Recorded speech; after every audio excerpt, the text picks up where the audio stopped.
ముంబై మహానగరంలో గత 2 రోజులుగా కురుస్తోన్న భారీ వర్షానికి మోనో రైల్ మొరాయించింది. సాయంత్రం ఎలివేటెడ్ ట్రాక్ పై నడిచే మోనో రైల్ భారీ వర్షంతో ఆగిపోయింది. విద్యుత్ సరఫరాలో అంతరాయం కారణంగా మైసూర్ కాలనీ భక్తి పార్క్ స్టేషన్ మధ్య దాదాపు 2 గంటలకు పైగా ఆగిపోయింది. అందులో 100 మందికి పైగా ప్రయాణికులు చిక్కుకున్నట్టుగా సమాచారం. క్రేన్ల సాయంతో ప్రస్తుతం రెస్క్యూ ఆపరేషన్ కొనసాగుతోంది. ఘటనపై మహారాష్ట్ర సీఎం ఫడ్నవీస్ విచారణకు ఆదేశించారు. ముంబై మహానగరంలో గత 2 రోజులుగా కురుస్తోన్న భారీ వర్షానికి మోనో రైల్ మొరాయించింది. సాయంత్రం ఎలివేటెడ్ ట్రాక్ పై నడిచే మోనో రైల్ భారీ వర్షంతో ఆగిపోయింది. విద్యుత్ సరఫరాలో అంతరాయం కారణంగా మైసూర్ కాలనీ భక్తి పార్క్ స్టేషన్ మధ్య దాదాపు 2 గంటలకు పైగా మోనో రైల్ ఆగిపోయింది.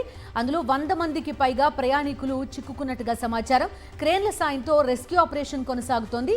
ఘటనపై మహారాష్ట్ర సీఎం ఫడ్నవీస్ విచారణకు ఆదేశించారు.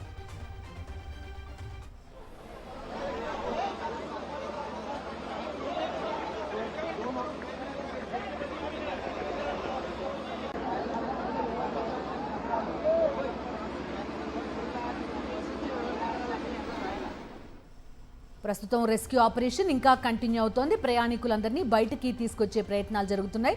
వర్షపాతం కూడా అక్కడ కంటిన్యూ అవుతున్న పరిస్థితి. పూర్తి డీటెయిల్స్ అందిస్తారు వెంకటేష్. చెప్పండి, రెస్క్యూ ఆపరేషన్ చూస్తున్నాం మనం. 100 మంది ప్రయాణికుల్ని బయటకు తీసుకొచ్చే ప్రయత్నాలు జరుగుతున్నాయి. అడ్డంకులేంటి? గవర్నమెంట్ ఏమంటోంది?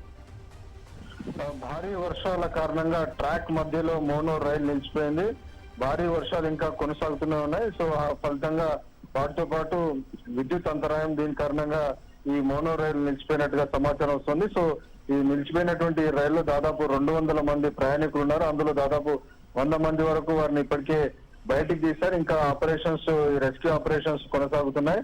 సో ప్రధానంగా కొన్ని సాంకేతిక పరమైనటువంటి సమస్యలు, భారీ వర్షాలు, విద్యుత్ అంతరాయం, సో ఇలా ఈ సమస్యల కారణంగానే ఈ అకస్మాత్తుగా ఈ మోనో రైలు మొరాయించి ఆగిపోయినట్టుగా సమాచారం ఉంటుంది. సో ఇమ్మీడియట్ గా అధికారులందరూ అప్రమత్తమయ్యారు. సంఘటనా స్థలికి చేరుకొని అక్కడ ఉన్నటువంటి పరిస్థితిని అంతా కూడా చక్కదిద్దేటువంటి ప్రయత్నం కొనసాగిస్తున్నారు. సో మెట్రోపాలిటన్ రీజన్ డెవలప్మెంట్ అధికారులు అక్కడ ఉన్నారు. అలాగే ముఖ్యమంత్రి దేవేంద్ర ఫడ్నవీస్ కూడా వెంటనే చిక్కుకున్నటువంటి ప్రయాణికులందరినీ కూడా రెస్క్యూ చేయాలని ఆదేశాలు ఇచ్చారు. సో ఆయన కూడా పరిస్థితిని చాలా క్లోజ్ గా అబ్జర్వ్ చేస్తున్నటువంటి పరిస్థితి.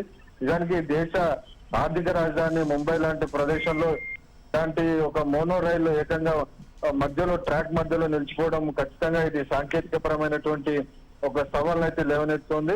సో వెంటనే దీనిపైన విచారణ జరపాలని కూడా ఆదేశాలు జారీ చేశారు. సో ప్రస్తుతానికైతే ప్రయాణికులకు ఎలాంటి ప్రమాదం లేనప్పటికీ 200 మంది ప్రయాణికులు అక్కడే మోనో రైల్లో కొన్ని గంటల పాటు నిలిచిపోవడంతో వారంతా తీవ్రమైనటువంటి ఆందోళనకైతే లోనవుతున్నారు. ఓకే వెంకటేష్.